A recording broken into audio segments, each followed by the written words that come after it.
Welcome to the Penny Bloom Podcast. Ain't another place that has got more bombast. Romp past your mom, dad's listening to Tomcats. Talking everything to make you sad. We don't want that. We're here to make you smile. Put your mind at ease. Peace, love, and bloom, and always praise Keanu Reeves. This what we about. Get some weed and now. We'll talk until we can't no more, and then we peacing out. Alright, let's go. Penny Bloom Podcast. It's the Penny Bloom Podcast. Penny Bloom Podcast. It's the Penny Bloom Podcast. Penny Bloom Podcast. Penny Bloom Podcast. Hello, everybody, and welcome back to Cinema Surprise by us, the Penny Bloom Podcast. I surprised Joseph last week with my pick for this week in Love Lies Bleeding. It was released in a limited capacity March 8th, 2024, written by Rose Glass and Veronica Tafilska, and directed by Rose Glass. I am Colton Robertson. I'm joined by Joseph George. What's up, homie? Oh, what up, what up? Always a pleasure to be here. Oh, and it's always a pleasure to have you, and I'm so excited. This is the third 2024 movie we'll be covering after Monkey Man and Furiosa. So, you know, we're getting a little up there. You know, we covered a few 2023 movies last year, and it feels nice to be covering the new shit, you know? I like doing that. And this felt right. For the Cinema Surprise, when I was conceptualizing what my first couple picks were going to be, I knew we were going to be in the throes of Pride Month. I knew I had limited picks in Pride Month. I was like, it's probably only going to be two because we're only doing this Fridays. And I knew my first one was going to be Casablanca.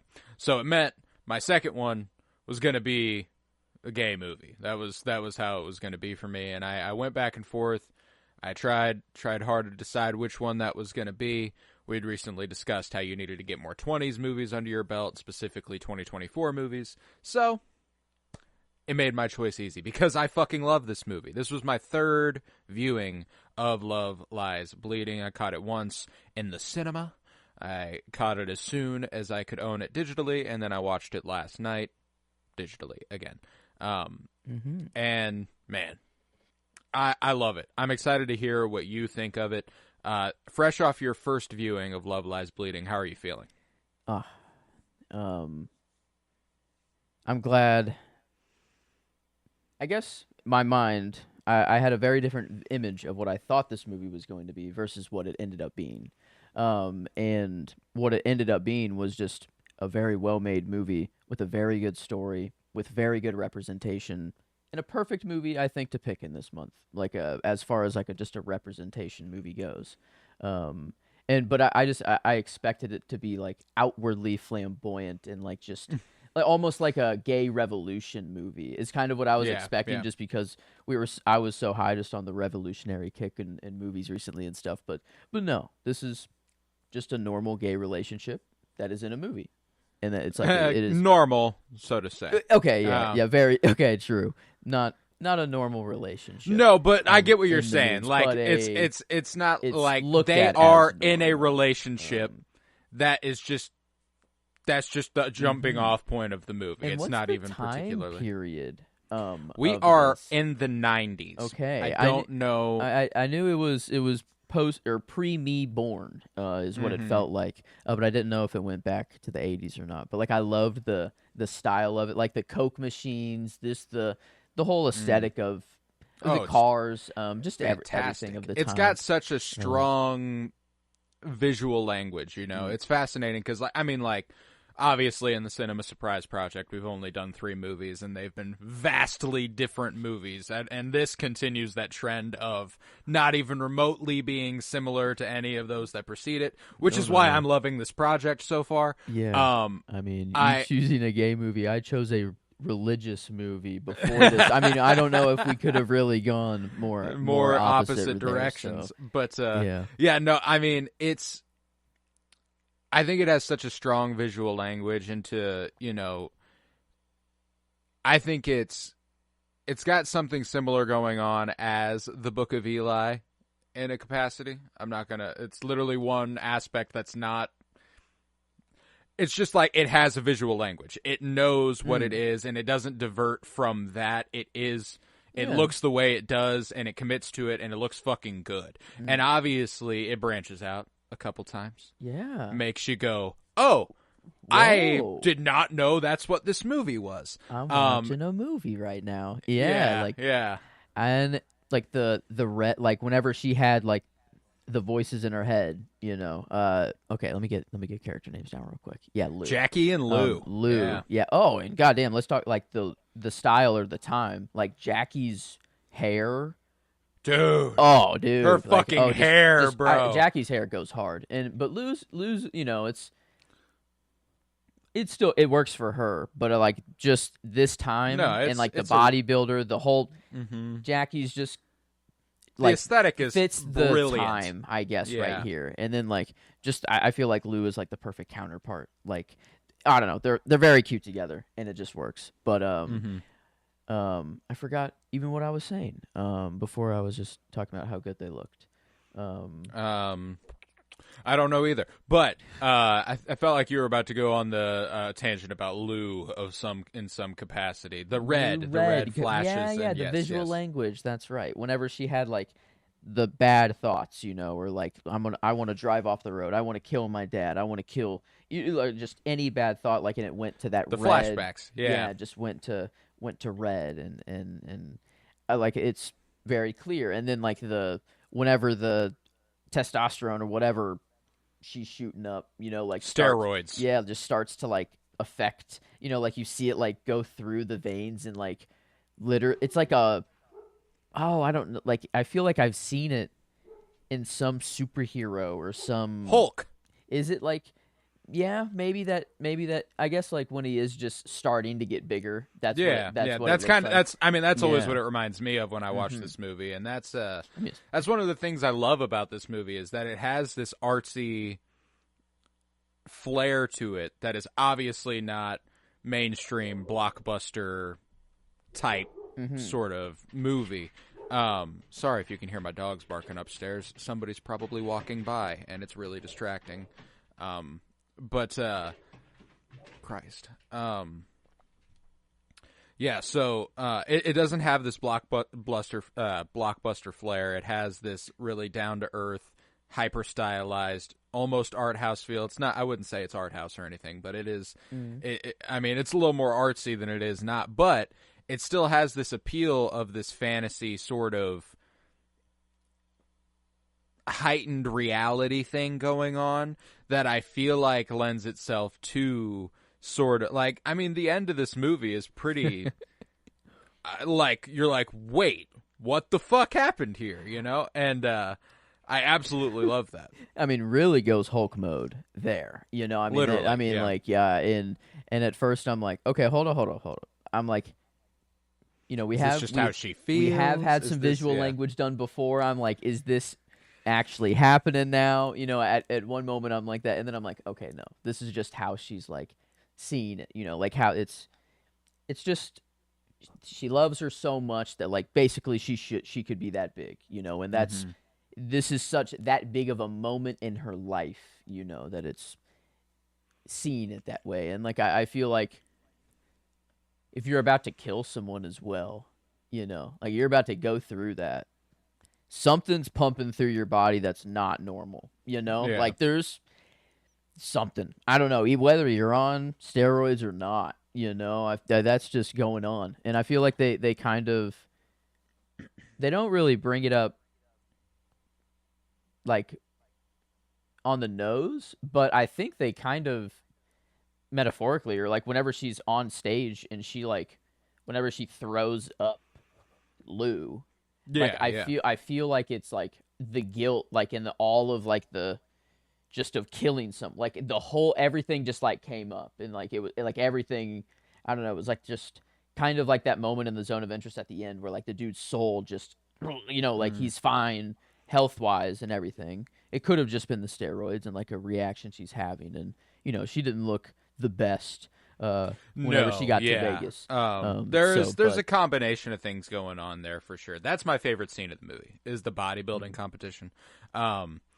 Most of my favorites come from the way I felt the first time I watched it in theaters, And that scene unfolding where they call her out on stage specifically, where they're like, and from Oklahoma, Jacqueline Cleaver, and she comes on out, and they have that needle drop, and she starts doing her whole routine and stuff, and it's really, like, it's beautiful. Like, it starts out really fucking elegantly, it starts out gorgeously, and it was one of those things where when I was watching it in the theater, I was like, oh, beautiful. This is like, again, I keep coming back to this. This is why I come to the movies. Like, that's one of the, and then it takes a turn that's even more like, oh, this is really why I come to the movies.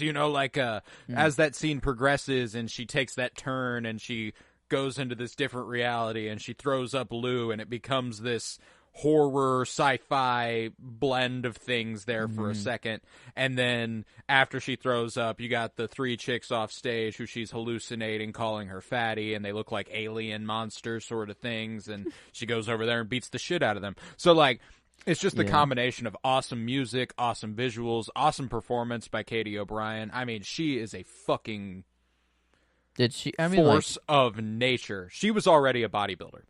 I mean, you can't really fake the look. I don't know, unless she just used steroids for the movie. But, like, if that makes sense, if she's just been a lifelong bodybuilder, like, that's kind of the only other way that you can do that. Like, I'm excited for the career Katie O'Brien's going to have, because this was a fantastic kind of launching off point as a movie actor. Like, she is going to be in the movies now. She got casted for Mission Impossible 8. She's going to be in the next one, which just par for the course for Mission Impossible. They're like, how can we get the most beautiful women alive in our movies is kind of how they operate. She's in The Mandalorian, of course, which is where you'd probably recognize her. Oh, my God. Wait, what? That's what they use her for in The Mandalorian? Like... What did she? Oh wait, okay. Actually, she's the Imperial officer she had an who's arc, like infiltrates the New Republic and gets Dr. Pershing fried and stuff. Yeah. Okay. Yeah. No, I mean, actually, and she's one of the things that I saw online after this movie came out was like, I do not give a fuck that she already plays a character in The Mandalorian. Recast her as Cara Dune and everything will be fine. Dude. Yeah. Dude. Yeah, but moving on. Anywho, I love Katie O'Brien. She was also in Quantumania last year. She was one of the quantum people who, like, ran their revolution, basically. Like, she's up and coming, for sure. Like, she's going to be a big deal, and this was kind of that step that was like, okay, she is going to be a star. And to star opposite Kristen Stewart in kind of a breakthrough role, who is well established and has been for almost 20 years, which is kind of insane to say now. 2008 is when Twilight came out. So, wow, 16 years ago. That's nuts. Yeah, don't love thinking about that. I remember when that was like the thing, really blows. No. Yeah, but so, like, you're acting opposite Kristen Stewart, who not only has been in the game for so long, but is a fantastic performer. Like, oh my God, is she so fucking good in this movie. She has such a natural, awkward casualness about her that, like, there are certain line deliveries in this movie that aren't really lines. She's just saying stuff or reacting, and it's like, that's perfect. Like, whenever Jackie shoots Daisy through the back of the head and it splatters on her and you don't really know what happened, and then she turns around and she's like, I baby, no, it's not what you, huh? And she does like the, huh? Like, and it's like, wait, huh? Like, yeah, like, yeah, dude, hold on it's a second. so yeah, all good. in one word, all in one reaction. And yeah, she has like kind of her lane, but it's not like the same as like a Ryan Reynolds where like they're playing the same character the whole time. No. She kind of has like her performance lane. Like certain characters just work really well for how she delivers her lines and stuff. And I think it's beautiful, like, to see like the growth from Twilight. Like, everyone will view Twilight as like just the cringy and like it's so it's weird and actually like too awkward to be good and whatever. But then you see them now. We see our Batman and then now like I guess I need to get more Kristen Stewart under my belt. Dude, yeah. stuff, A couple but- years ago, she was in the movie Spencer about Princess Diana, where she played Princess Diana. Ooh. She was nominated for an Oscar for that. Okay. And Yeah. well deserved too. Like that's kind of the swing where if you have not become familiar with Kristen Stewart outside of, Adventureland and Twilight and this and this, I mean, like, not to say that she's ever been bad, but you're right. She does have it's kind of like Elaine. Like, there is kind of a vibe she brings, and she always manages. She might add a flair, and it's a little different, and it might be a little better in some places. But that's the swing that if you have not watched her in it, you'll be like, oh, Kristen Stewart's the fucking shit. Like, oh, she is fucking good. She was really good in Certain Women, where she starred opposite Lily Gladstone, actually. That's a really good movie. That was 2016, so that was almost 10 years ago now. Yeah, no, it was. I enjoy Kristen Stewart a great deal. I love Katie O'Brien just off the back of The Mandalorian alone, so I was really excited for this. One of those things where I wish I would have hit her up for like an interview or something when she was just on The Mandalorian, because now she's famous. Yeah, and feels like it's only gonna go up from there now. Oh yeah. Yeah. This was. Man, I don't know. I haven't seen many 2024 movies, and I love the gap that I started with was Dune 2 and Madam Web, and every movie was just going to go in between those that I watched it from that point on. But I'm surprised that at like Monkey Man and this movie, I'm surprised at how like close they came to Dune, like and like how it's not like. Not as clear, or not like these are top movies. Like I have not been disappointed with a 2024 movie yet. My top four 2024 movies, which I'm assuming are the same as your top four 2024 movies: Challengers, Dune 2, Monkey Man, and this. Oh yeah, Challengers. Yeah. Whoa. Like they are four of my favorite movies I've ever fucking seen, and when it comes to where I rank them, I have a really tough time deciding that, which is not typical for me. Like last year, it felt very easy to place one over the other, but we're dealing with such vastly different movies. I feel like Challengers, Dune 2, Monkey Man, and this. We're back. We are fucking back, baby. Like this back. is thriving. And this A24, and I like. I feel like I haven't watched a single A24 movie that like I haven't liked. I don't know. Like they do just feel a little bit more personal, or just like a little bit more artsy than normal. They've got and that's the thing, is that A24 provides creatives the opportunity to kind of run wild. They are open, that as a production company, they do provide lanes and avenues for directors and writers to go nuts with it. Like this is released by Warner Brothers or Universal or something. We don't get the same flair that this has, where it gets to the genre bending and the the end where it's kind of like, wait, what happened here? What was that? Was that a choice in the movie? Was that it's one of those things where we've had, I think Monkey Man was an A24 film, Civil War was an A24 film. Ooh, another one I forgot about. I'm pretty sure Monkey Man was A24. I might be mistaken there. I apologize if I am. But all of those, now that I think about it, I don't think Dev Patel's Monkey Man was not A24. It was Universal, because Jordan Peele bought it and produced. Yeah, okay, yeah, never mind. But I mean, good juxtaposition here: Civil War and Love Lies Bleeding for 2024 films, in that they are not at all the same. They are vastly different in tone, but they are providing a director a chance to just kind of go nuts with what they want to be creating, and I think that's awesome. Bless you, by the way. Thank you. No problem. But yeah, no, and like Everything Ever All at Once. Isn't that A24? Yes, that's so. Yeah, A24. I mean, like this. It's a studio. I like. It just seems that the concept of letting artists express themselves how they want to, let them cook. It generally it works out for the better, and this was awesome. That ending, like, I think this is a very rare movie, like that in the sense that I really really liked like the first act and the setup, and then I feel like up into the point whenever the murder happens, Jackie and Lou are, she gets to the house, sees her in the bathtub, they have that conversation. Like that's like scene. I feel Yeah. like that's probably my favorite scene. Is like it feels like that's when everything comes together, and I was like, oh, okay, now the movie is going now. It's a fucking quick one, man. It flies by you. Yeah, like hour this movie 44, and the perfect. I don't know. I feel like that is just the golden. That's the run time, baby. Yeah, and yeah, I think in the second act, I don't hate anything that happened in the second act.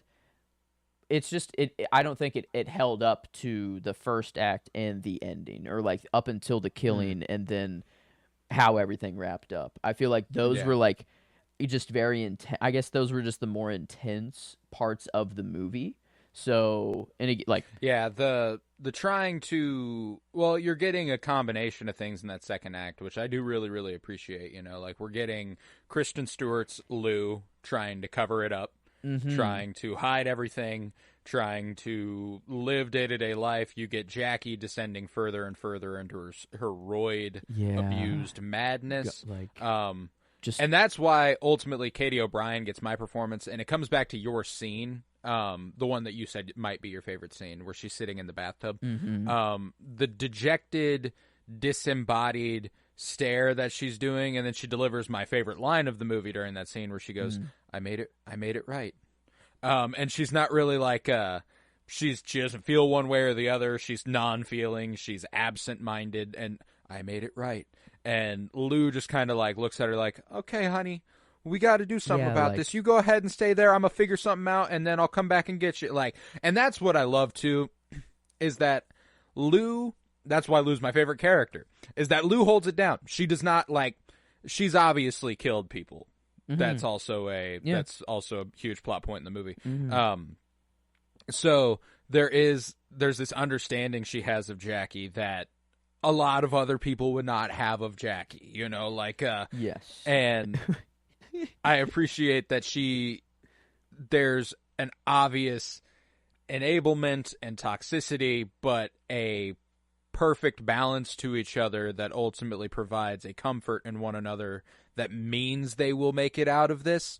It's like it's rough for now, but they always have the vibe that things are going to be fine as long as they're together, which is rare. Like when it came to Beth and JJ, obviously the toxicity there is a whole other level and not going to be okay. And Beth has been manipulated and brainwashed to the point where, as Lou says, you're a moron.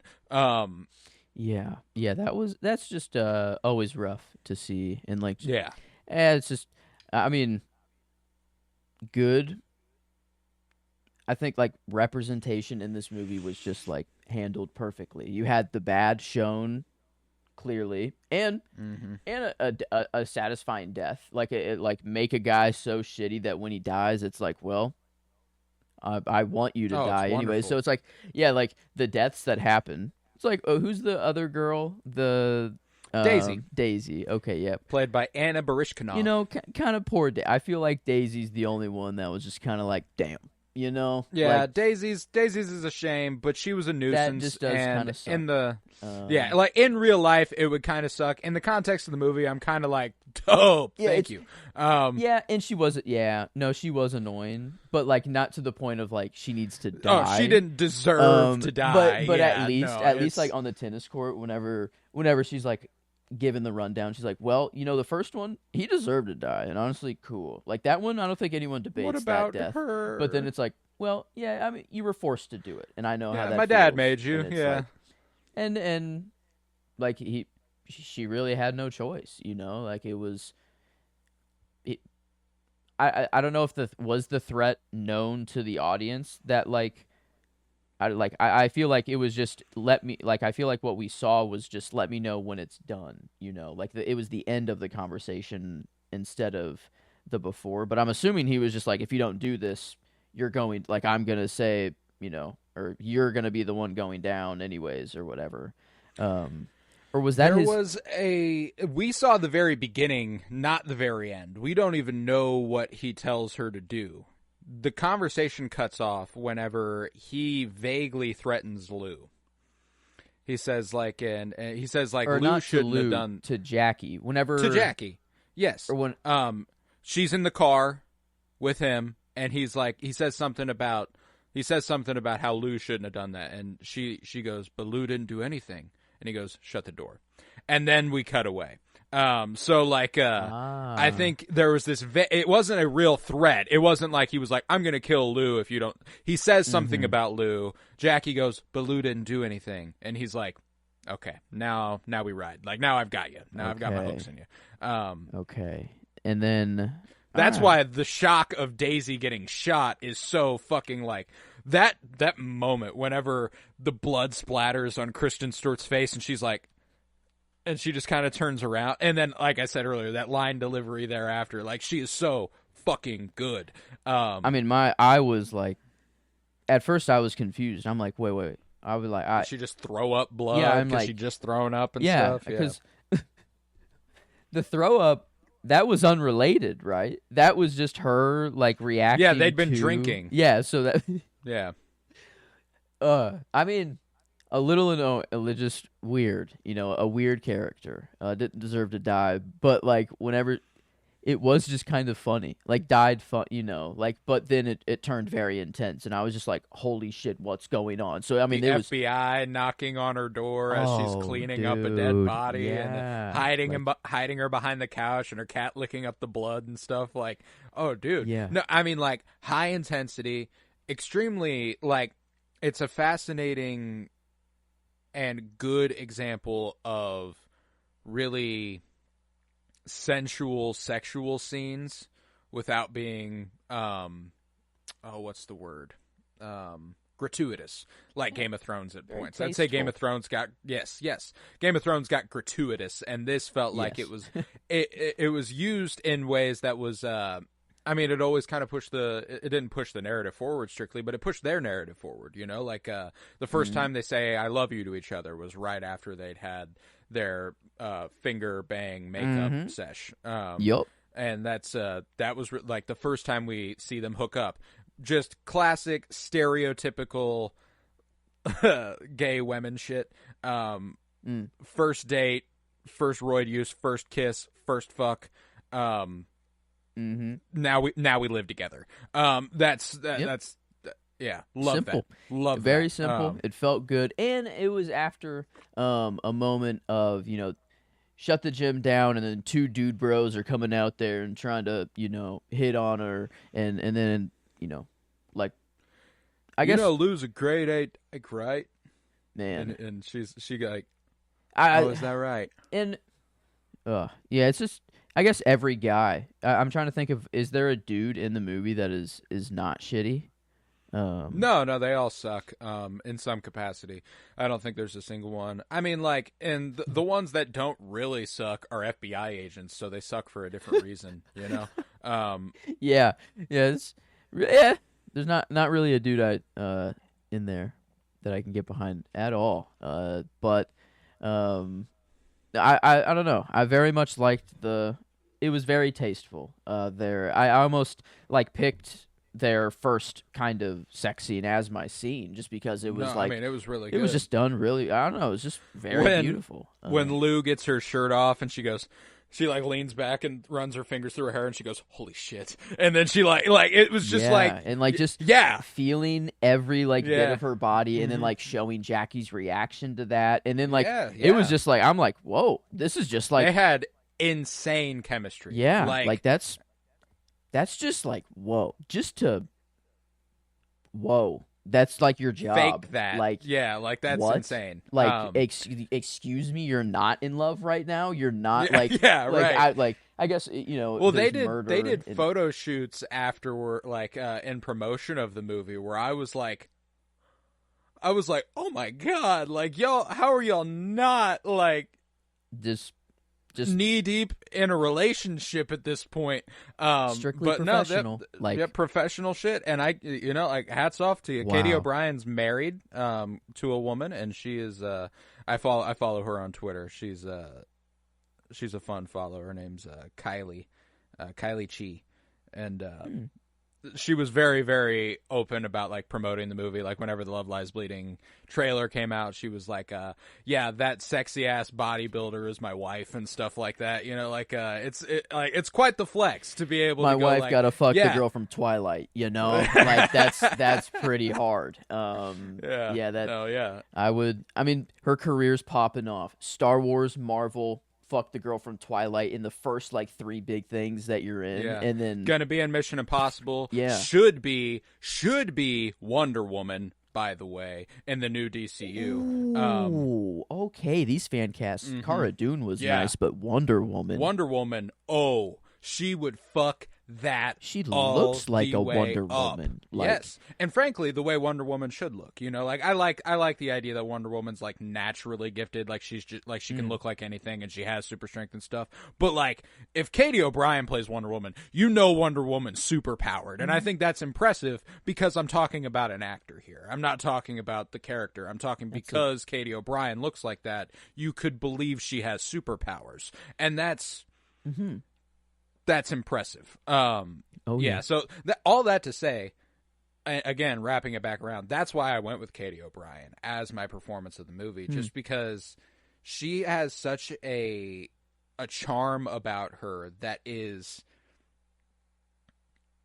I can't even really put my fingers on it. Like it's she's so charismatic, and I love that opening scene whenever the guys come out and they're like, what's up, ladies? If that's all right with you, Lou. And they go back and forth, and they call.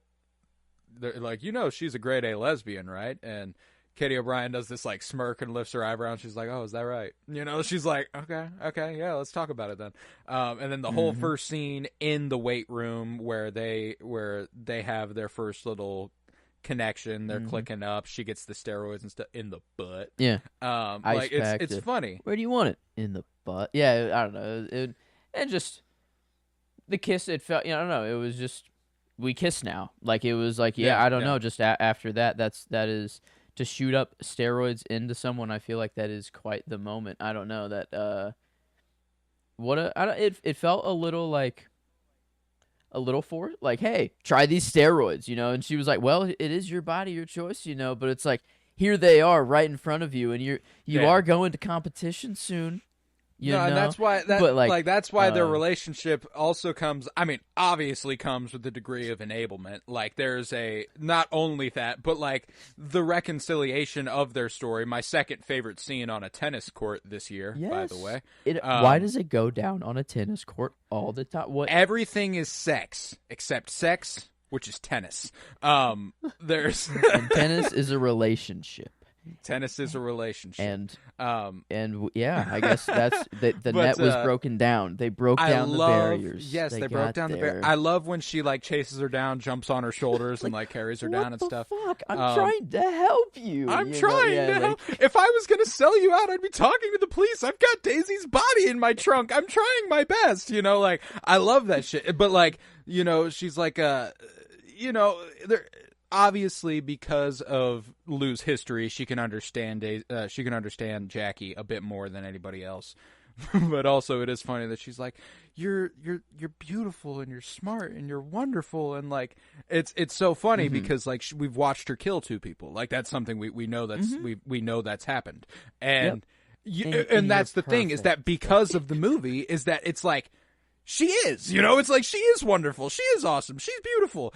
Yeah, she killed 2 people, but that doesn't matter. Like and I love when a movie can do that. Like whenever you're like, yeah, she had to, like it, she laid it out like that. The first one he deserved it. The second one, my dad forced you to. So murdering JJ, like I gotta be like Jackie's real as fuck. If if one of Emily's sisters got hospitalized by her partner because he beat her that bad, I don't know, I might sever his jaw from his face too. Yeah, that's and, a pretty. and that was a maybe- pretty graphic image. Also, I'd assume the goal was to kill going in there, but Mhm. like it could have just been the roids taking over, and just yeah, the roid rage. The way they Right. depict roid rage is really, really cool in this movie. Yeah. I like the way things distort around her. One of my favorite shots in the movie is whenever Lou comes home and she finds the post-it note that says like, "Went out, be back later, don't worry." It has a little X kiss. I love that. Love that little detail. So like, she's like roided up, but even then she's like, "Don't worry, love you, bye." But she's jumping rope, and they do this dolly zoom on her where all the equipment comes to the foreground and the background goes further, and she stays in the middle doing jump rope. And I was like, that's so fucking cool. And then she's doing the sit-ups, and she's watching the words distort on the wall. Then she comes home and she's all Yeah. fucking, whoa, yeah, I'm fucking ready, let's go. Yeah, and then like Lou like kind of is like, oh, like are you like she was scared, like very intimidated, and like, oh, like what the fuck, like how are you acting like this right now? Yeah, Like she's like, even though she understands, you locked me in. Like Yeah. she slams the wall and backs her into Yeah. a corner, and then when Lou presses her and she like sinks into herself and she's like tweaking and stuff, and then she just headbutts her and gets the fuck out. Like it's one of those things where it's like, I loved the way they depicted roid rage in this movie. And I mean, my favorite part of the roid rage depiction was right before she decided to go to JJ's house and kill him. Where she's, one of my favorite shots in the movie, again, is the shot whenever she's sitting in the corner of the hospital room looking at Beth in the hospital bed, and her hands are digging into the hospital chair, and then she's just kind of silent, observing everything, because like, what do you even say? Like it's a tough situation to be in as a partner who's relatively new in a relationship, and like that's a lot of stuff. Yeah. This is how you're meeting your girlfriend's dad, nice etc. to meet you. Sorry, I'm here. Yeah, you don't say anything. Yeah, you just exactly. But the way she takes it all in, and she's already observed the way Lou feels about JJ, and this comes fresh off the coattails of their conversation the night before, where she's like, "I'm sorry, I don't tell you everything." Like I want to do bad things. I want to kill him. I want to kill the guy. Like Lou's like, I want to murder JJ. That is something I desire. That is something I want to do. And then Lou sitting bedside cries. She freaks out. She kicks the chair. She punches the wall. And Jackie's like, okay, yeah, cool. That's enough. You see her whenever she grips it, you see her muscles bulge and stuff. Like, I love whenever the roids are acting up, they do a literal visual tell of how her muscles are experiencing the roids getting in her. So I was just floored the first time I watched this movie by its visual prowess and its visual storytelling. And I mean, I love the music. I think that I believe it's by a gentleman named Curtis Lancel, if I recall correctly. There were a few needle drops that indeed I was like, oh, the whoa. needle drops were nice. Yeah, the yes. kind of synthy musics at some points, like at Clint Mansell. It's got a cosmic sort of feel, which is interesting, and I think that kind of comes back to the way this movie's heightened reality and fantasy elements kind of play in, where it is almost like a cosmic love story of, be gay, do crime. It's the ultimate be gay, do crime movie. Yeah, it's and how one person can come in your life and just, I mean, the way that their lives changed, like from just, oh my lord, like it kind of reminded me of like Inyun, of like just how many layers of overlapping had to happen here for this to happen, and right. It feels like that JJ was on his way out, like this, it just needed to happen, and Jackie came in kind of at the perfect time to be the one to just finalize it and do it. And I was really worried whenever we got to the bathtub, because like I didn't know if she was just sitting there, with her arms bloodied and stuff, and like sitting there in a bathtub, and like it kind of appeared that she was slowly dying, and maybe she cut her own wrists, and I was like, no, like I do, like the whole, like there's been too many of those in Oppenheimer, and then let's see, there in Royal Tenenbaums and Asteroid City, even a fake Asteroid one, City, where they yes, actually yes. it is a dupe, and so I feel like I got duped again here. And Yeah, but right. then it just actually turned into like a holy shit, like it was emotional anyways. No, And yeah. she wasn't Well, dying. and there was one of my favorite things about this movie that I think had to have been a huge inspiration on it is Thelma and Louise. Thelma and Louise, a movie where we have not abusive, but verbally abusive for the most part. I don't think they ever put their hands on the women. I don't think that's part of it, but verbally abusive male partners for one of Thelma and Louise, and the other one is in a on again off again sort of situationship sort of thing. But it's kind of like let's get out of here, let's go here. One of them murders somebody along the way. They try to run away. They try to cover it up.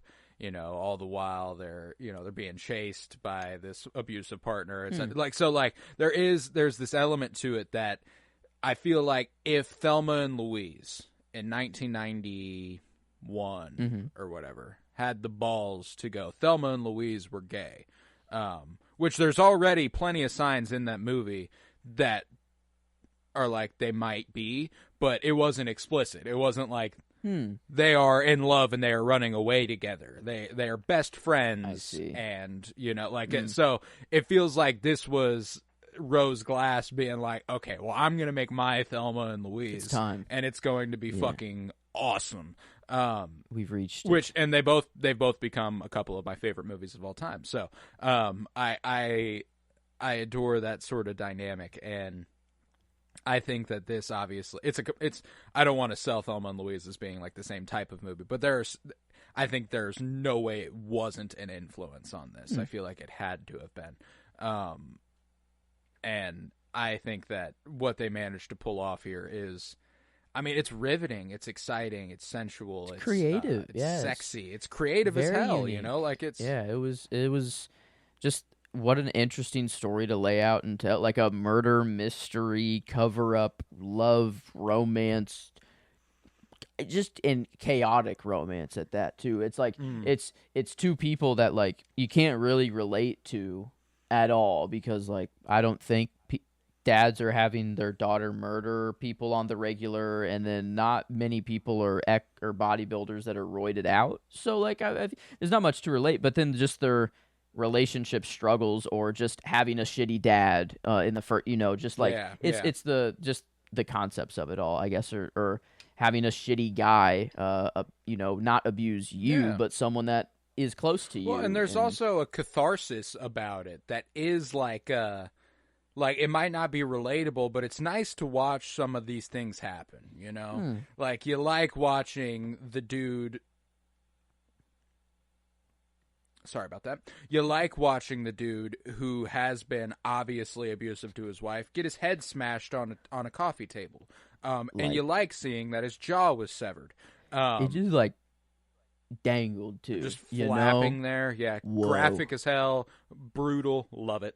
I love whenever they put him in the trunk and okay, it's not going to fit, let's unwrap him, and they put him in there, and I love the whole time, like one of my favorite little character things that isn't particularly important but is extremely just character building is that Lou's trying to quit cigarettes. And whenever she puts the body in the trunk and she sees he has cigarettes in his pocket, and she like looks at them and she goes, nope, and she has to like force herself to like not take the cigarettes out of a dead guy's pocket. She goes, damn, that is, yeah. Nope, and she always listens nope. like on the radio to like why cigarettes are bad for you and why you should quit, and then like the emergency blunt it wasn't a cigarette, right? That was a blunt, and that what? God, I already forgot her name. Daisy. That Daisy gave her, for emergencies. Very emergency. Needed a calm down sesh for sure. I think warranted blunt. Warranted getting back on that. I don't know, because wasn't it was it after the FBI left her house that she smoked, or was it? Yeah, I think it was. Yeah, she just smokes, right there. It was and just, her dad calls her, and she has one of my favorite line deliveries during that too, where he's like, "Are you threatening me?" And she like waits for a second. She goes, "Yep," and it's like Yep. this cheery. Yes, it's like this I cheery. am. Yep, you know what? Like, Yep, that's what I'm doing. For the you know, first fuck time it. in my Yep. life, it's like, and you just get that through her. Like I went with Kristen Stewart for the performance, just to mean, spread she's the love, fucking great. and I think Katie O'Brien did a great job, and I I think loved like doing is it, that but, you could have gone with either of the leads, and I think they're completely justified. Yeah, They're both I mean, brilliant. Yeah. I just flipped it. I gave Kristen Stewart the performance, and not that I like Jackie's character the most. I feel like Lou is the one that holds it down and has like the more level head and everything, but just the whole Jackie feels like I like just the design of her character, her outfit, I mean, her and hair. the journey of the and character yeah, is incredibly like- compelling. I mean, it's crazy that she just walks out and she's like, "Fuck, I know I fucked up. I'm done." She's walking just a van that happens to be going to Vegas. She hops in and boom, wakes up. You're there. You know, like Vegas. I feel like it is just it's a different world. You know, you enter a different. It's a portal into a different whole entity. I don't know. Like it's. Crazy shit just goes down in Vegas. And I love her just walking out of that van and then just having like the motorized like wheelchair guy just go in and like just the chaos of everything, and she's like just super distorted and like having to deal with steroid and murder and everything. Shoots up that another she's dealing steroid with. and Yeah. starts ripping push-ups. Yeah, like she's she's in the shit, man. I adored the Vegas sequence. That was definitely one of my favorite. I love the phone call from jail where Daisy picks up and you get to Daisy bare ass face in the kitchen. You're like, oh wow, Yeah. Like, okay. and then she does her little dance in the kitchen afterwards and stuff. But like that's why like ultimately I do agree that I think the last act and the first act are like the build up is so strong, the conclusion is so strong. I would agree that the second act is the weakest of the three, but there's a lot that happens during it that is some of my favorite shit in the movie. Like my favorite scene of the movie does come during that. I love Katie O'Brien in the scene where her and after the murders happened and after Lou's like, okay, stay here. I'm going to go clean up, make sure we didn't leave anything. And she's like, okay, are we still going to Vegas? You know, and she's like, oh, no, honey, we can't go anywhere now. And she's like, but I was always going to go, you know, like, and frankly, that's not terrible justification, you know, like she was always going to go. It's like continue your normal life, I guess. Yeah, you know, that's like the thing that does hurt is like, did she tell anyone that besides Lou, or is Lou the only one that knows that? And like, if she'd made it known that she was gonna go to Vegas and she was going to go do this, maybe. But true. So that's one of my things where I'm like, maybe Lou was being a little overcautious there. I mean, regardless, it's weird timing. She would have been looked into for sure regardless, but I loved the Vegas sequence, man. And yeah, like I said, that bodybuilding competition is probably my favorite scene in the movie. And there's all sorts of scenes that I love when she hulks out at the end. I love when she gets big and Ed Harris is like, what the fuck, you know, and he gets pinned down and they make him deep throat a Glock and bleeds you know from it too. That yes, was like that was nuts. Yeah, and like I love that she's out of ammo, but like, does she know that she's out of ammo at that? Like, I guess is that the same gun that? No, that's a new gun. That's like that's his gun. Oh, at that point it is. It's his. Pretty and she sure. Picks it up and okay. Yeah. Dude, the shot. What might be my favorite shot is the perspective shot from Lou Sr., by the way. His name's Lou also, Ed Harris's character. Laying on the ground, looking up, and it's giant Katie O'Brien holding him down, looking over him, and Kristen Stewart with the gun above him. And I'm like, one of those influences from like Fight Club. Like it's kind of what I go to every time I see a shot from the perspective of someone on the ground, where like Brad Pitt like leans over him and looks at him in the eye, and all of his dudes are gathered around. You know, like so anytime I see this sort of shot, that's immediately what my mind goes to. And I mean, there's several shots though. Ultimately, I have to go with the fun, happy ending shot where they're running through the clouds as giants, and they're in their bejeweled bikini tops, and they're running through the pink and purple sky, and like it's. I love it. I love it. You Hell know? yes. Why not? You know, and whenever we can go crazy and Hulk out and have these red flashbacks, bad thoughts, it's like, yeah, no, this is cool. This is like La La Land whenever they're in that planetarium and they float up and kiss, and it's perfect. Like I love that. Like whenever love changes the reality of the situation. Oh, I don't know. That's a trope I haven't always loved. I guess I'm finding out that it is one of my favorites. I do like that. I do like I love it. the lens of love, I in guess. David Copperfield, whenever he sees his lady everywhere, he sees her hair and he sees her name. Yes. And, all that. Yeah, like it's perfect. It's cool. Yeah. And I guess it's not one shot, but it's kind of just going back and forth. It is whenever they do say I love you, like for the first time on their bed, and just like it's just both of their faces like looking at each other, but specifically Kristen Stewart, like the light is coming in, like I don't know, just her face is lit like so perfectly, and just I don't know, like when the up close and personal shots were just super good. I wouldn't say it's on the level of like Titanic or what was the other one that we said was up? Oh, Casablanca. Like it's not up to that level of shooting women, but like like they made them look beautiful lot of time.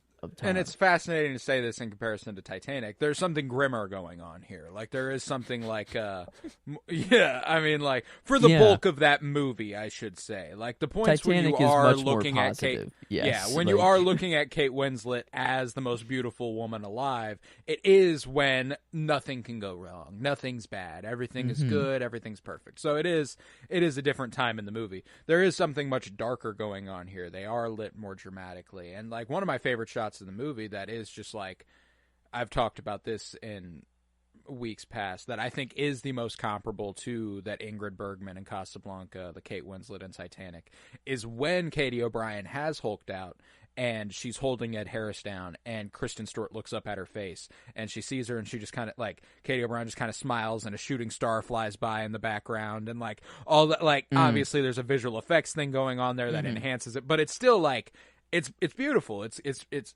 like, and that's one of the things that's super impressive, again, about Rose Glass as a director, who I look forward to immensely. One of my Twitter mutuals and a very talented podcast host, I believe his name's Alden Diaz, and he hosts Octu Radio, Star Wars podcast.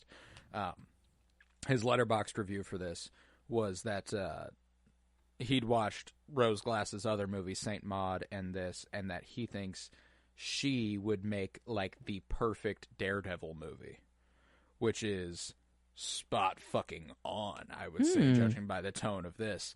And that's what's cool, is that this is one of those rare movies where I don't feel awkward or wrong about associating them and putting them in these like comic book realms, where I feel like they would really add something. I don't feel like they'd be able to get their creativity stripped from them. Like, I think Katie O'Brien would be a great Wonder Woman, and I do agree with the idea that Rose Glass could direct the shit out of a Daredevil movie. And, like, I think that's awesome. Her own Daredevil, not not with Kevin Feige looking over and making decisions, but that would be to have these visual cues or like this visual language. Maybe. I don't know if she does this commonly or if like her visual language is like this across her movies, but like, I mean, we do see kind of like a Hulk. It is kind of comic booky a little bit for some of it. Yeah, like there's but like that heightened reality fantasy thing, like it's real shit. When it's just taken seriously, it just works. Like it just it's never like, oh wow, now this movie sucks because we're going crazy. Like it's like it went past a line. No, it makes perfect sense how it's used, and it's not reality. But that's an insane feat to pull off, to end a movie like this and not be like, oh well, that was odd. Like just be like, yep, that makes fuck yeah, never would have thought of it, but yeah, that makes sense. You know, like it's like that's perfect. That's a perfect way to end this movie, and that's a sign of just brilliant creativity, like pulling off something that no audience could have possibly seen coming, but is almost certainly satisfied. It's just like fuck yeah, that's brilliant. And if you did see this coming, I don't know. Like you have a third. You have the other. You are side, the oracle. You know? I don't know. Like we need to pick your Lisa brain. Nagaib! Yeah, we need to pick your brain on everything. If this is the ending you saw in your head, but it does just make sense. Like it is just an ending that is like, yeah, no, and I feel good. Like it was like a fuck yes. Like it couldn't, and like they had like I guess the credits were also really funny of just. Oh, I loved the credits. Yeah, Jackie like sleeping, just the strong, one that could have helped drag the body and like help with the strength parts. And again, it's Jackie's been through enough. Lou's like, finally and that's why. It would just it's so cute. Like the relationship. Their struggles or their cute things is like, oh, look at how she's helping bury this body for her. Yeah, like, exactly. It's so cute. Look at what she's going through for her. But it's like, yeah, in the normal day to day. I mean, and the high tension of a lot of this stuff, like whenever they are driving, Lou's driving JJ's car and Jackie's driving Lou's truck, and they are following each other, and they pass the cop, and Daisy interrupts them and stuff. Like that whole sequence, like the music, the silence they're in, and the like when they pull off, there's this shot that pulls up of just their headlights drifting away, and then we get the perspective of the road sliding under the camera, which I always love. It reminds me a lot of David Lynch. I feel like that's a Lost Highway and Twin Peaks and all sorts of stuff. And then they turn off the road, and it flashes to that red. She's re-entering that world, like she's coming back to it. And I think I thought that was a brilliant visual cue. I love the shot whenever, obviously, they blow it up, and they're kissing at the edge of the cavern, and the smoke's pluming up, and like just gorgeous shit, like it's shoot up roids. We obviously kiss. Burn the fucking abusive and terrible human being. We obviously kiss now. I don't know. And like, that's what's interesting is the first time when they shot up and kissed, that was Jackie. Jackie initiated that. Lou initiated this one. She was true. like, she's like, this is my shit. This is. You're like, I'm back. Like I'm back in it. And I obviously it's not like the best thing. I'm back. Yeah. Not full there, but no. It crazy that like they're justified though. Like it is crazy, and like they do indulge. Well, she's also exposing her father's crimes by doing it because she knows the smoke will pillow up, and she knows there's other bodies down there, and she like it's a brilliant plan. And obviously there are holes. There are holes in the plan, as her dad points out. It's like you might want to think that through a little bit next time. Cars don't just explode like that. That's only in the movies. I love when they say stuff like that in movies. We are in the movies, but you're using exactly. It's that is nice. But fuck. Yeah. I love I don't know what a like like a dad who like he turned into like just the villain. Like it was like and you didn't know like what, I don't know. It was just that he's done this a lot before, and that he just has that. He's like, you can't handle something like this. Like she just can't handle this. And Ed Harris is so let fucking me take good, care man. of all of like, oh dude, I mean. One of my favorite pieces of facial acting in the whole movie is whenever he goes to visit Beth at the hospital, and it's the first time he realizes Jackie and Lou are together. And he looks at Jackie, he looks at Lou, and he just kind of like smirks on his way out. He's like, oh, okay. Like he's, oh, yeah, all right. I didn't catch that. Definitely a movie. I mean, I'm going back. I have to rewatch this now. It's a fruitful rewatch. It's not like, it's not like Casablanca where it's like, oh, it makes it so much better. But it's a very, very enjoyable rewatch. It's and there is a tragedy to knowing the Jackie you meet and the Jackie you watch her become throughout the movie, because she seems not innocent, but she's just trying to get by. She's just trying to do her thing, and she'll do it however she has to. Clearly, she fucks a disgusting fuck like JJ. Yeah. And Yeah. That was magical. It's like, throws the condom out the window. Throws it out the window. She's like, all right, so should I call you about that job? You Yeah. know, like, I love her living under the overpass there and brushing her teeth with her water bottle and stuff and doing the pull-ups over there. You know, like she's just trying to live. And then after she kills Daisy, she runs to that payphone with the gun in her hand and she calls home. And it's her little brother. It's her little brother who answers, and she's like, Jackie, when are you coming home? We miss you. Da, da, da. And then the mom takes the phone and was like, you better never call back here, you psychopath. again, another fearful moment. I thought that was like her end right there. I thought she, like a final call, and she was like gun in hand. I'm like, like there were a lot of times where I never was, fall in love, buddy. Yeah, like It hurts. Like I'm like, no. I'm like, wait a minute. Like no. But a lot of. I was like the tension. There was a lot of tension, like a lot of very just emotions all over the place because we're dealing with murder and we're dealing with hiding that's not normal everyday stuff. And when you can rope in a relationship romance into that, it just worked. Like this worked. And yeah, I do. I am a sucker for just any space and any stars. That are in a shot, and they gave some good, nice night sky, even just like above the gym, like it just pulled just a wide shot of the gym. There were stars up there, but yeah, the only other shot I had on here was, and I'm trying to think, I wrote down close up on Lou's face driving to Jackie whenever Lou Senior has Jackie at that point, and she's after, I guess, so she has Daisy in the trunk driving there, and it's like a close up on her face. It's not red. It's not the red. Whenever it goes into that, but it feels like half of her face was lit with like a bluish, whitish light, and the other was kind of like a red or like a dark, like a something else. Yeah. But I just thought there were just a lot of really good close ups of Kristen Stewart. Throughout like the whole movie, like I feel like they just lit her face very, very well, often. But I don't know. I guess I'll go with the one I do know for sure, and I can pinpoint is them on the bed.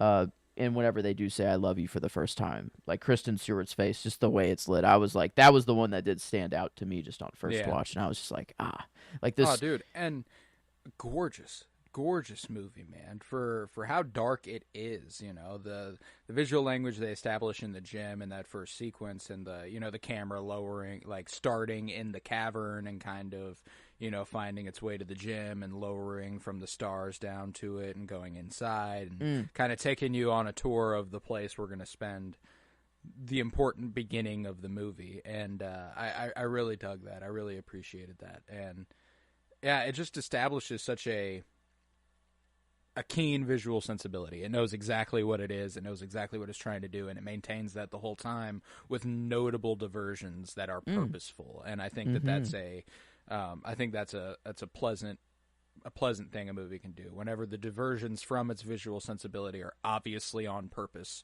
they're trying to do something, and it's not like, oh, we lost sight of what we were doing, this just happened. No, like it's notable. It is different, and there's a reason for it. And I think that's the best way to shake up the visual sensibility of your movie. So, I love Lies Bleeding. I think that it's amongst my favorite movies of the year so far. Title. I always kind of like after I watch a movie, I'm like, okay, so there was no name drop, right? There was no never. No. Is it kind of like a play on Blood, Sweat, and Tears? But it's Love, Lies, and Bleeding. Is that the play, or is it like that love brings lies, and then it, or I don't like. I was just trying to figure out like. I take the title "Love, Lies, Bleeding" to be like their path to love is not easy. It is marred by murder and struggle and drug abuse and. So their love lies bleeding. Their love is on the ground, bleeding. It's lying bleeding, not lying. Okay, love lies. Mostly. Okay, yes, lays down not bleeding. Not telling the truth. Yes. Yeah. Okay. Yes, love lies bleeding, and I have a fun connection to the title from my album of the week, actually. But yeah, no, it was one of the most pleasant surprises of the year. I knew I'd like it. I didn't know I'd love it. It was one of those ones where it got announced towards the end of last year, and I was super excited for it because Kristen Stewart's awesome. I knew Katie O'Brien from The Mandalorian, and I was like, oh, fuck yeah, she's going to get a chance to shine in a movie, you know, like that's going to be kick-ass. And I was like, bodybuilder, lesbians, like that's cool. That's a fun idea. Let's roll. Mm-hmm. And it's been fun since it arrived on digital to see the people who haven't watched it see, like, you know, GIFs and clips from it, where, like, there was a GIF posted of her throwing up Lou on Twitter the other day, and someone quote tweeted and said, "What the fuck? I thought this was a fun rom-com movie." Yeah, that's what I thought. I thought, like, I'm getting into the most flamboyantly gay, like, just actively, I don't know. Like, I had zero clue. I had no clue murder would be in the movie. You know, I didn't think we'd get into that, and then no, very, very serious, very. And just, it's the way it is. Like, it's not like they bring up that they're gay. Like, it's not like that it is the focal point of the movie. And it's just how it is. And I don't know, I feel like that just works better. It's the next evolution in proper representation, you know? Mm-hmm. Like, obviously there was a time whenever the pivot point of a movie within the last 10 years was like the crux of the film, and the conflict to overcome was people not accepting them, or the coming out, or the accepting that you are in love with this person, or, you know, and those movies have their place, you know, like Brokeback Mountain is a key one of those movies. I absolutely adore that movie. But I'm a Cheerleader is a brilliant fucking gay movie. There's all sorts of really good examples of that type of movie that came before, but the next evolution is just treating it as commonplace, and treating it as it's just a relationship. It's not a, you know, like if the crux of the movie had been different, if Ed Harris's character had been blatantly homophobic, if Ed Harris's character had been like if he resented Lou for being gay, maybe this would be a different movie. And I get the impression that that's why Jackie had to leave home, but they don't key in on that. You know, like when she does call home, and her mom's like, "You never call back here, you monster, or you psycho," or whatever the fuck. Like, I get the impression the two together. Yeah, like, and she had to leave home. She's been hitchhiking. She didn't get any help. She, you know, like that's probably what happened. But that's not the story of the film, and I think that's an interesting way to approach it, and it allows for you to tell a much more exciting, new, and original story. Because, I mean, like, otherwise you run into stuff that's been done and done well. Like I said, Brokeback Mountain is definitely one of my favorite movies of all time. That's, you know, coming to terms with sexuality, but I'm a Cheerleader, kind of in the same vein. But it's always like But I'm a Cheerleader is a really good movie. You should definitely watch it. Natasha Lyonne, I love her. Michelle Williams, also in Brokeback Mountain. Funny enough, but okay, RuPaul. I'm more. I'm definitely. You know, if I'm not like turned off by any gay movies at all, but like if you can just have a gay movie that is just this good of a movie in the first place as well, like, I don't know. And that was the thing until like a few years ago. The movies that got like play as being like, oh, this is a great gay movie, was like Love, Simon, from Disney, like and that's not a very good fucking movie. And so, like, up until a couple years ago, I'd been like completely oblivious to any good queer cinema, and just kind of coming to terms with my own sexuality, watching movies, and watching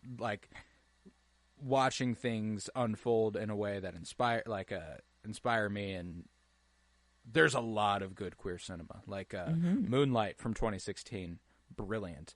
One of the again, A24, but one of the best movies of the 2010s, if not the best movie of the 2010s. And it's even more fun going back to, old movies and seeing queer coding that they couldn't be like, and they're gay, like a Thelma and one Louise, like kind of like a little bit, but is even it older that obvious? than that, And, like, is it like it's just kind of Thelma and Louise known, kind of not, blurs the line a little bit more, Thelma and Louise, like, there's a best friend thing going on. It is different, I appreciate that Jackie's bi. I appreciate that they acknowledge that and stuff. They're like, she's like, I like both, and her being like, oh, okay, like, that's fine. But yeah, like, if we're talking about Thelma and Louise, like, at least one of them's got to be bi. Okay. Now, Susan Sarandon's character, pretty sure she's just gay. Pretty sure she's just a lesbian. But regardless, that's just speculation. But even going back further, there's a movie from, I can't remember if it's the 40s or the 50s. It's called Rope, and it's directed by Alfred Hitchcock. And there's an incredible homoeroticism between the two male leads that they don't play up. They can't acknowledge it, but there's an obvious there's something there where you're like, these two are into each other, like that's kind of how you're feeling. And there's so many examples, especially going back to like Singing in the Rain. There's a little bit of a thing there where you're like, oh, is there something going on? Like there's always something you can look through that lens and go, oh, well, we're not acknowledging it, but there might be a little something here. And I think that's like the history of queer cinema. Like, once you just get older and you get a chance to explore it,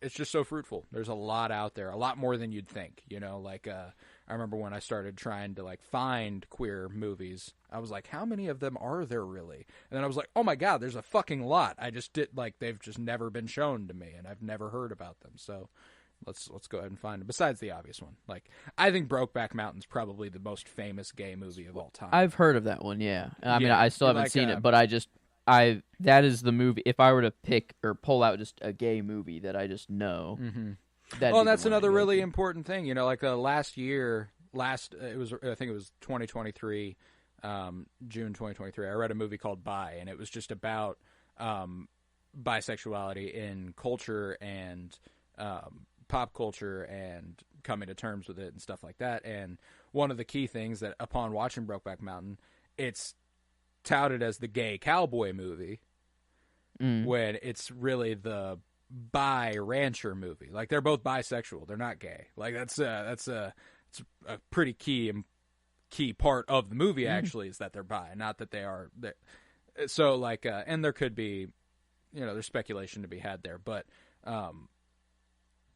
it's a really good representation of like bi erasure in culture. Is that Brokeback Mountain with a blatantly bisexual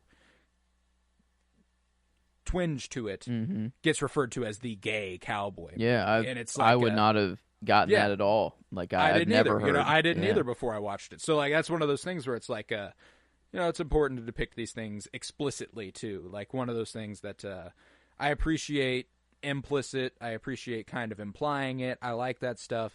But there is an angle that, like, in a lot of television shows, a woman might be interested in a woman, but she rarely calls herself a lesbian. She rarely acknowledges that she's gay. And like, I think that there's a give and take there, like, do we need labels? No, but do labels provide a nice, especially in entertainment, a nice outlet for people who look for representation and want to see themselves on screen? Like, there's a give and take in all these things, but I adore Love Lies Bleeding. I appreciate that they explicitly give Jackie a moment where she's like, I like both, like, and that's, I appreciate that. It wasn't like she just slept with JJ to get a job. It wasn't like she just felt like she had to. Like, no, she experiences some degree of pleasure from fucking a dude, like that's also something she's into. So I appreciated that. Yeah. And it was also weird. Like, I've just had the job that Lou has had, just sitting at a front desk of a gym, and every now and then you just have to count how many people are in the gym at the current time. Yeah. It's not, And I know that people do not like to be stared at whenever like they're working out. Like it's just uncomfortable if you lock eyes with someone and then you realize they've been staring at you, like it's weird. But like yeah. in any context, yeah. And like but like I'm a human. I would just be counting, and then like you see someone that is just looks really, really, like really good. They're like, wow, like, you are and impressive. It's like, and then I would lose my count, and I just find myself like looking at, and then I'd have to remind myself, okay, no, I'm here just to count the people, like it's like it's hard. Like I mean, like that, it's like holy, because like, even beyond a sexualness or anything, like it's just some people are impressive to look at. Some people are like, holy shit, like you look like that. That's insane. And and Katie O'Brien, like I think she's a beautiful fucking person. I think she is unbelievably attractive. But there's also an element to her that's just like, how the fuck is that possible? Yeah. Like, how do you look like that? Yeah. That's incredible. It's just when you see a person like that walk in, like they usually wear as little clothes as possible as well, because they like to show off all the work that they have done. And it's like it is just it's more of just not a sexual attraction, just a kind of like a holy shit, like admiration. Just like whoa. Yeah, and yeah, so I don't know, it's like just sitting at the front in a gym and just being able to look at people. Like there's obviously the people in the gym that that are in the gym, and that they're like the stereotypical dude bros that and I every kind of person goes to the gym, but I don't know, it is a crazy job. I don't know, just a weird, I don't know, not like a more like a gray area, but like it is just like it feels sexual, but it's not at all. Like I don't know, no, like what it is. Like, there's a sensuality to getting hot and sweating, and there's a communal experience about it, which is kind of like it's kind of interesting to think about the history of communal sexuality, sensuality compared to where we've gotten to where we're very monogamous as a society, which I'm monogamous as well. I'm not a polyamorous lad. That is not exactly something I'm into, but, to each their own. Like Kristen Stewart sucking toes in this movie. Hey, if that's what you're into. Not for me, but hey, if that's what you like. But, like, there used to be, like, communal baths and orgies were like a normal fucking thing. Yeah. So I think there's this primal evolutionary thing about getting hot and sweaty in a group setting where there's a bunch of beautiful people that is it's almost an orgy, it's not at all, like, but like every gym, and it's not even arousing, but there's a vaguely sexual feeling about it. Yes, I know what you're saying. I know what you're talking about. It's just almost there, and like it's and that's why I don't know, it did just like the thought hit me like whenever she was just sitting at the front and like staring, like just looking at Jackie, just like holy fuck, like where did you come from? How on earth would Jackie not catch your attention? Yeah, and that's one of those people where like if she walks into a room, that all eyes are going to that person, because how the fuck does she exist? And I think that's something that, like, maybe this movie could have done better,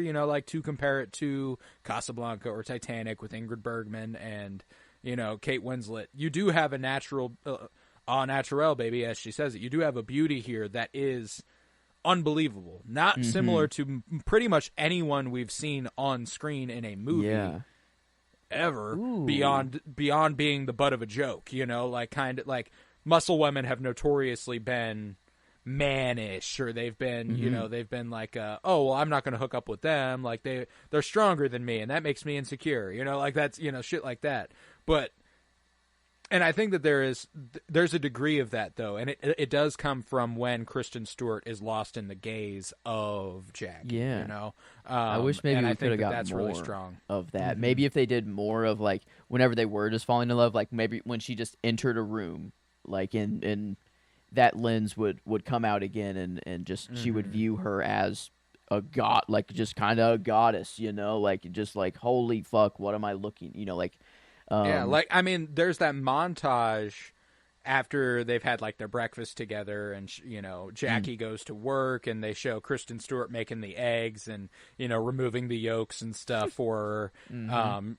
Kristen Stewart's reading Macho Sluts, and they're watching cartoons together, and they're eating each other out, and it's just like a big old montage. Guns are getting fired, drugs are getting sold. Like it's a lot of stuff. But and it's during one of those sequences where like they do a really good job of emphasizing the beauty in this chaos, and I think that this movie is just really, really good at that. But yeah, so this was actually also this came out, and I watched it for the first time.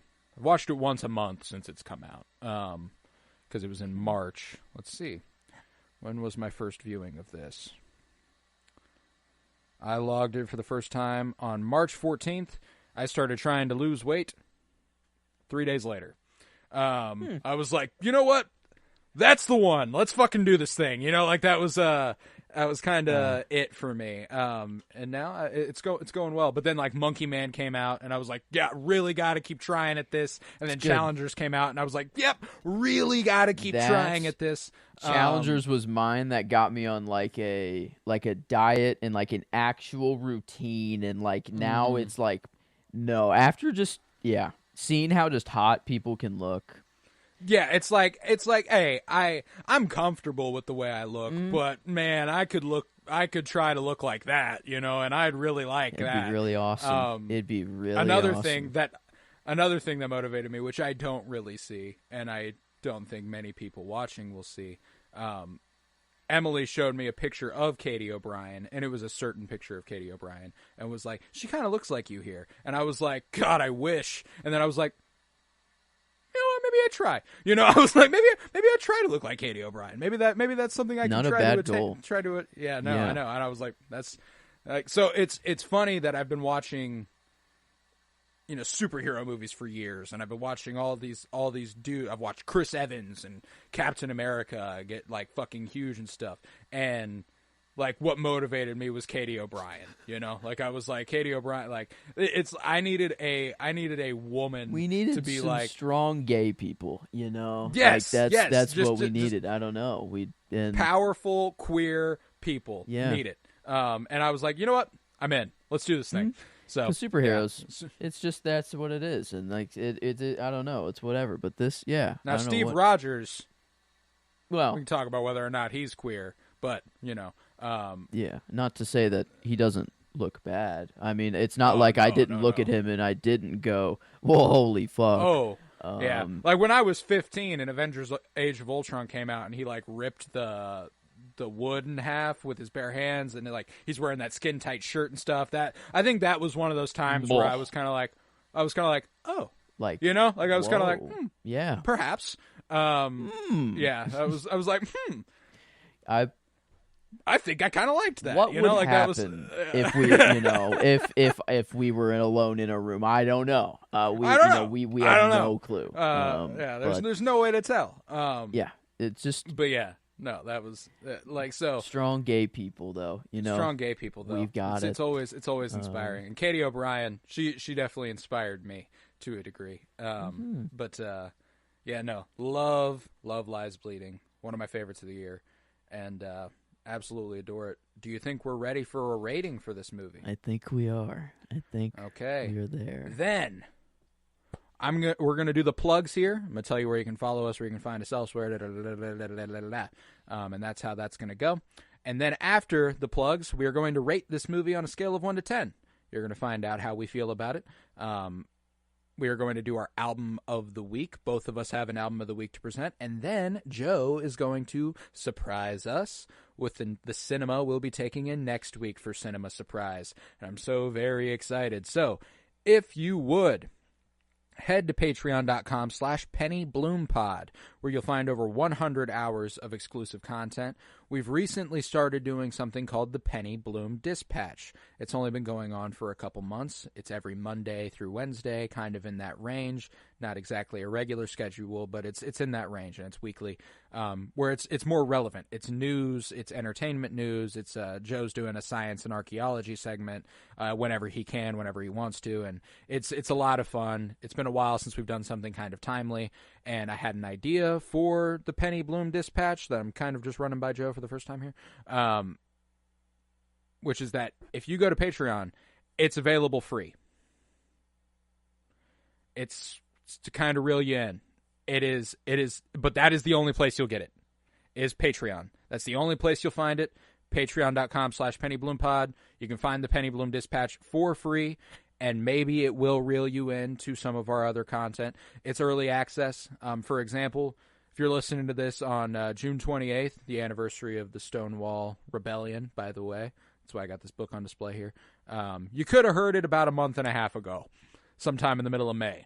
And with that, you could have heard all sorts of other shit that we haven't even released yet, that we haven't even recorded yet. It's over there on Patreon. So it's mostly early access content and the Penny Bloom Dispatch. And then if we see a movie that we randomly want to talk about, we kind of slide that in there. So it's a lot of fun. And for $50 a month, you can gain access to that other stuff, but for free. For free at patreon.com/PennyBloomPod. You can get an additional episode a week from us on more timely, relevant stuff.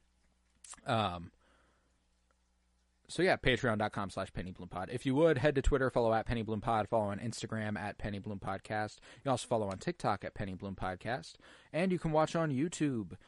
You can see our beautiful faces. I got my little bi flag on display today. Happy Pride Month for everybody out there. For all my queer homies, I got the Stonewall book on display to celebrate the anniversary. Got the gay movie. Got an album that I'll get to in a second on display too. You can't really make it out. It's a dirty ass CD, but yeah, you can watch it on YouTube now. You can leave a 5-star rate and review wherever you might be listening. You can download the episodes, which is a huge help, and share wherever you might be listening. Share with one person. And this is all we're doing right now on Fridays. But on Penny Bloom Podcast, we are also doing Fire and Bloom, our House of the Dragon podcast. We release every Monday with every new episode. Right now, I think next week will be Season 2, Episode 4, if I recall correctly. Maybe Season 2. Yeah. I think Season 2, Episode 4. Guess. I believe that is next week. And Yes. Okay, yeah. Mm-hmm. And that'll bring us into the new month, I believe. I believe that'll be July 1st, or maybe it's June. Yeah, July 1st. Wait, is this? Because I don't have the movies on. This is June 28th. Yes, then 3 is coming up on July 1st. Okay, July 1st. I was will a be week House ahead. of the Dragon. Yes. Season 2, Episode 3. Like I said. Mm-hmm. If you are listening to this, you could have had access in early May. So I'm not exactly recording this in a timely manner. But yeah, you have access to that there. And I would appreciate it if you go ahead and check out Fire and Bloom if you're a House of the Dragon fan. But yeah, let's rate this thing. So let's do the individual ones. What is this on a scale of 1 to 10 for you, enjoyment wise? I know. Like 7s is good, and I'm not even in the 7s. 8s is whenever it's like I'm in the high 8s or 9s for enjoyment. I haven't solidified my enjoyment yet, but that's where I am. Gotcha. And I feel my gut kind of took me to like an 8.75 or a 9. It's kind of almost there, and I wanted to see like what a 9 kind of was, and that's John Wick 1 was just a flat 9, and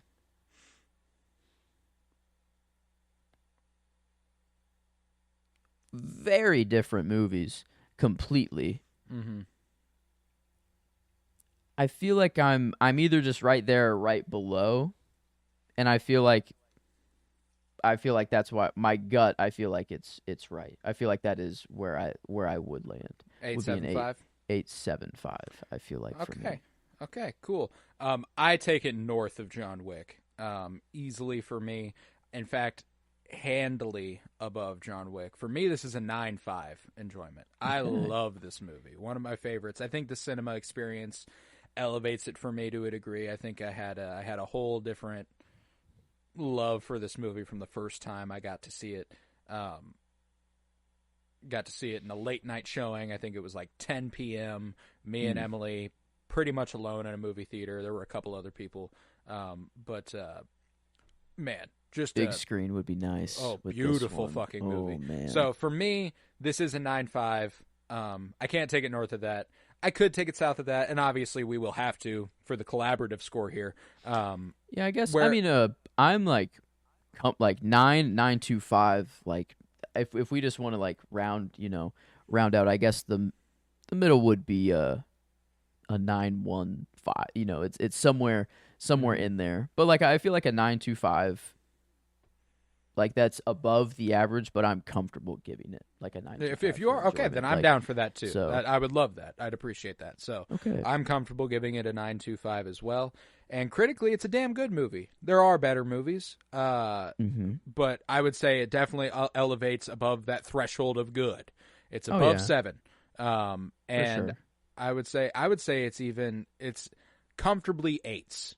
Don't know if I could take it 9s, but the visual language, the performances, the story, like just how the writing and like everything, like this is good. This is like I very, very much enjoy it. I feel like maybe 8 does just feel right. Like I feel like the second act, I don't know what to change or what to focus on more or whatever, but it just didn't quite have what the first and ending, third. It wasn't. had. It didn't grab you the way the rest of the movie does. I get that. My gut took me 8.25, but I would be comfortable going down to an 8. That doesn't bother me at all. So I mean, 8 or an 8.25. I mean, I could get behind either. I guess with an 8, it would be an 84.2%. With an 8.25. It's an 85.8, so like an 86%. I'm cool with the 8 then. That's fine with me. Okay. So 9.25 and 8, a little 84.2% there. 84%. And we're filling in that feels good. Better than Tron. And I would agree. This is a better overall movie than Tron. Even though how much I love it, my enjoyment is still higher for Tron, but this is a better movie. So okay, 80. We got like the peak of Casablanca. We got kind of like a constant kind of average Book of Eli movie, and now I feel like we got the ones we love. We got I feel like we're gonna hover probably around this range is probably where most of the movies are gonna slot in. I don't know. I might come with an absolute banger again because I kind of plan. I'll spoil something. I kind of plan on coming with like 3 2020s movies, including this, and 3 older movies that I regard as great. So like, okay, I don't know if they'll be Casablanca, as that's one of the greatest movies, period. But they'll be good. It'll be hard to pick another Casablanca. I think we can pick another Love Lies Bleeding. Like that's much. This more range likely. is more attainable on a consistent level. But then at an 84%, that's where Love Lies Bleeding rounds out. And do you want to do albums of the week ahead of your announcement, or would you like to do your announcement? I guess the album it relates to the movie. I chose more of a sexually charged album. I didn't quite get. I feel like I got like a gayer and like representation album with Prince before, and I kind of wanted to go there, but it was an album that I listened to actually, and I don't know if it actually came from your recommendation or my sister's whole vinyl collection thing, but I don't know. It was just I put it on and I was like, ooh, I could. It felt sexy, and it was about sex. It's Curtis Harding. I think it's from you. I think. And it's correct. Face Your Fear is the album. And specifically, I don't know, one song that the first track, Wednesday Morning Atonement, I instantly just added.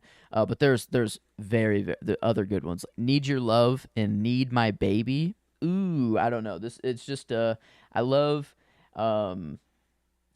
any song or any music that has to do with love at all, I'm in way more. And then whenever it can just get kind of sexy and I don't know, like this. I like that. I was clean. I think I put it on while I was cleaning my sister's apartment, but I think that's why I'm confusing where it came from, is because I know I played it over there, but I think it came off of like your recommendation thing. I know I've recommended it to you. Yes, and it's just in fact, it's one I've considered going with for an album of the week. So this is it's a really, really strong album. On and On is my favorite song from it.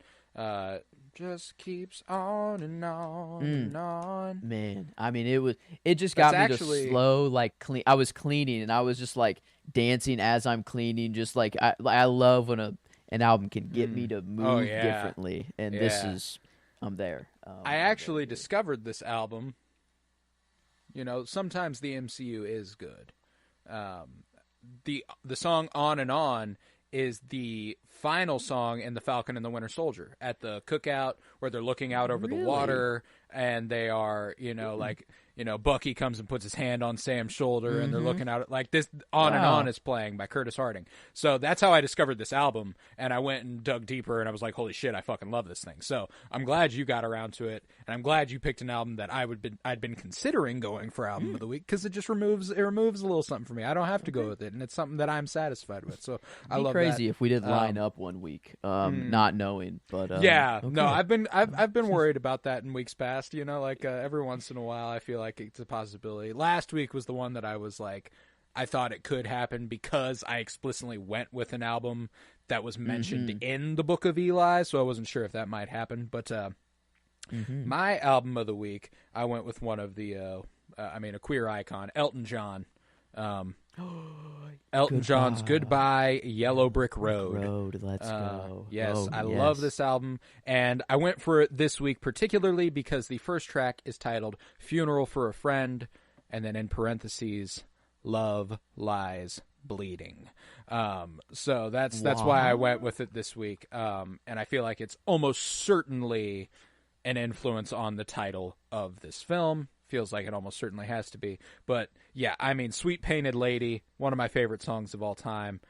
Benny and the Jets. I mean, it's Benny and the fucking Jets. That's one of the best songs ever. The Ballad of Danny Bailey, Candle in the Wind. Like, this is just one of the greatest albums of all time. So I had to go with Goodbye Yellow Brick Road by Elton John for my album of the week. Kind of concluding Pride Month with a little Elton John, with a gay movie. It felt right. It felt right. I only know the titular song, good, like track 4. Yeah, Goodbye Yellow Brick Road. Yeah, like that's the one I know. Another iconic song. So like, I mean, Candle in the Wind, you've almost certainly heard. Benny and the Jets, I know you've heard. It's one of those where like they've So I know them. I probably just don't know them by name. Yes, right now. You will. Benny and the Jets. If you don't recognize that one by name, there's a decent chance you haven't heard it, which would be kind of surprising because I mean the chorus is Benny and the Jets. Like it's pretty iconic. Yeah, so no, like I'd be surprised if you haven't. I need Elton John. I do. Every song I've heard of him, I really like. Rocket Man, Elton Goodbye John Yellow Brick Road. Like I yeah. do have songs I like, but I've never actually just gone into just him more. Elton John rules, dude. So yep, Elton John and Curtis Harding. Good little juxtaposition there to conclude June. This is the last album of the week for June, and we'll be kicking off July next week. Next Friday, what is Cinema Surprise having in store for us from Joseph? So I am more nervous. The other ones I've just felt like, this is a movie that I want to watch, and it's whatever. But now it's a movie that I have not seen. But I've heard very good things. We're in the 2020s. I wanted to also keep it that way. I want to see as many new movies as I can. And I was going back and forth of which one I should choose, but the one that I just want to get is Babylon, 2022. Fuck yes, Damien Chazelle, Babylon. So yeah, I feel like you would. I felt like you were gonna like it. So I just wanted to get it. There's like 3 movies that I was between, and this was the one that I was debating over the other 2, and I'm like, well, if I'm doing that and I'm selecting this one out of, having to, I don't know, it was just clear. So Babylon, just I wanted to get to it. Perfect time. I felt like this is a fun choice. It's a fun choice. So this I know it's a long one, but yes, but for me, worth it. I'm a Babylon truther. Okay. Mixed reviews though. This one it's one that people have either loved or they've hated, and I think you'll like it. You've just got an open mind for this shit, man. It's Damien Chazelle. He directed La La Land. It's Margot Robbie. There are a lot of things just pointing me a lot. I want to see this. Just the cast, everything about it. It looks visually incredible. I just wanted to get around to it. In 2022, it's newer, but not. I was thinking of being fuck it. What about a movie that's in the theater right now? But then I'm like, well, right. I don't know if you could be able to get there and see, actually seeing it throws a whole different wrench into things. But I wanted new movies, and Babylon, I don't know, I felt like you'd be okay with it. So, I'm absolutely okay with it. That's exciting. I'm very excited to dive into Babylon next week. Fuck yes. Yeah. Okay, then. If you enjoyed Cinema Surprise, come back next week for Babylon, Joseph's Choice, and I'm so fucking excited. I love that movie, and I've only watched it once because it is 3 hours, so I'm excited to revisit it. I think I watched it for the first time about a year and a half ago, so super exciting. I cannot wait. Come back next week for Babylon on Cinema Surprise and on the Penny Bloom podcast. You can find Fire and Bloom if you're a House of the Dragon fan, so stick with us. And I think you'll enjoy what you see. But yeah, with that, I was Colton Robertson. I was joined by Joseph George. Thank you very much, homie. Well, thank you for having me. It's always a pleasure to be here. Oh, and it's always a pleasure to have you. And remember, peace, love, and bloom. And I fucking love you, you idiot.